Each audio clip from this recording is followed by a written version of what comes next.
So the two that actually work, the group that wants to use everything is, I'm calling the military, and the other group is called the scientists, the ones that want to study it. And so these two are looking for the military, and that's why the military got first dibs at this thing. So what he thought was going to save planets, they actually used to sap energy, but it took too long and was vulnerable, so it could get destroyed by the scientist forces. And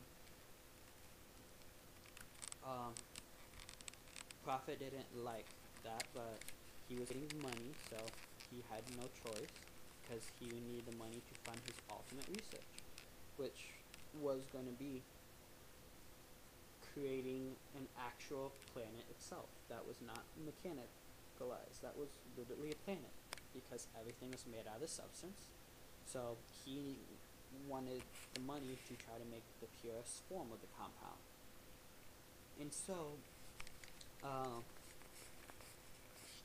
in order to make sure that their stuff stayed secret and stayed protected, the two never worked together. They worked 12-hour shifts, one the first 12 hours, the other the second 12 hours. So they rarely saw each other. Occasionally one would visit the other and see how they're going and give input if the other asked, but they just coexisted without existing together. And so, then Prophet meets this wonderful, beautiful lady that works at this bar. They fall in love and everything, but the bar lady has another secret. She's also in love with Guardian, even though he's this really old, disgusting looking guy. But, you know, money talks, and Guardian is loaded. And so she's not as innocent as you'd want to think she is. So,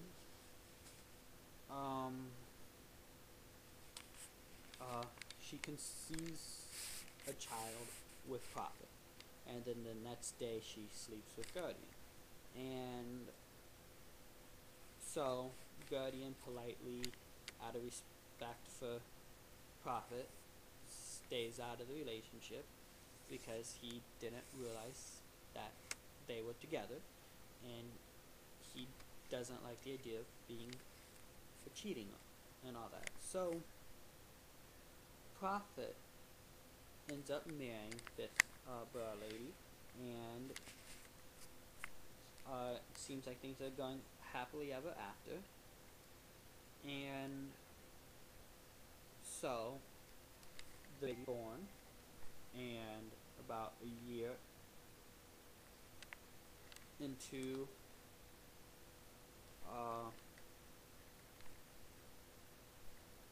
the baby's life, Guardian can't take it anymore, and he confronts his Prophet's wife and like, I think that's my baby, and she's like, no, and tries to correct him on that. So he politely asks for a DNA test, and she's like, okay, whatever, just don't tell a Prophet about it. Well, what's funny is DNA test didn't have any DNA from the mother, but half of its DNA was Guardian, and the other half was unknown. So he eventually gets a sample of Prophet's blood and finds out that the baby is indeed half Prophet, half Guardian, and none of the mother's, which is very peculiar. It's impossible. He assumes that the reason why it happened that is because technically Prophet and Guardian are the same people but got split. So then this baby will technically be the same people but split. So in theory you have three of the exact same people with different personalities due to how they were raised and the environment. Their looks can be slightly different because your looks are really based off environment, and it's also based off when you're born, how things mix together. You can have, it's like a mom and dad can have 5 kids, and they all can look completely different. So they don't look identical. It's just, as far as I'm concerned, the DNA is exactly identical, with minor, very minor exceptions like looks and other things of the sort. Anyways, so then eventually, when Prophet is snooping around, the baby's about 3, 4 years old, can talk, walk, and all that, and Prophet discovers that the no, the baby's I think 2. Anyways, he discovers that about the test and everything, and sees the results, and he goes into a mad frenzy.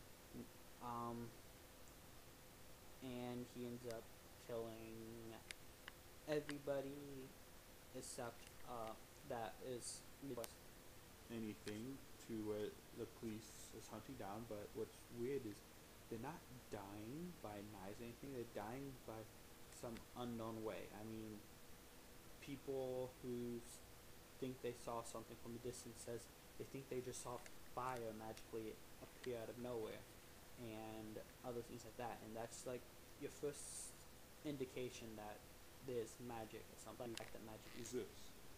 And so then eventually, once everyone's dead except for Guardian and his own son, he breaks into the house, and he's about ready.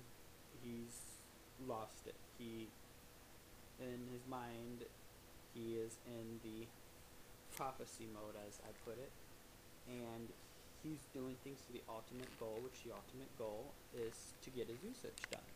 And so he subconsciously sees that.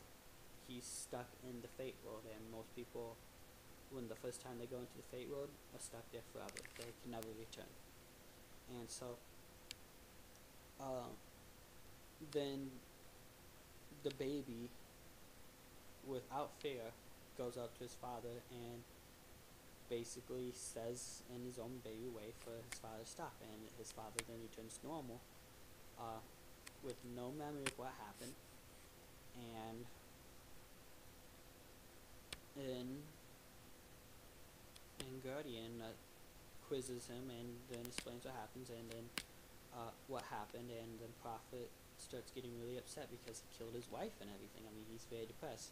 Police come, arrest him, and he goes to jail. But before the police got to him, Prophet gave a jar of what was pure magic to a Guardian, and he told him to keep it safe.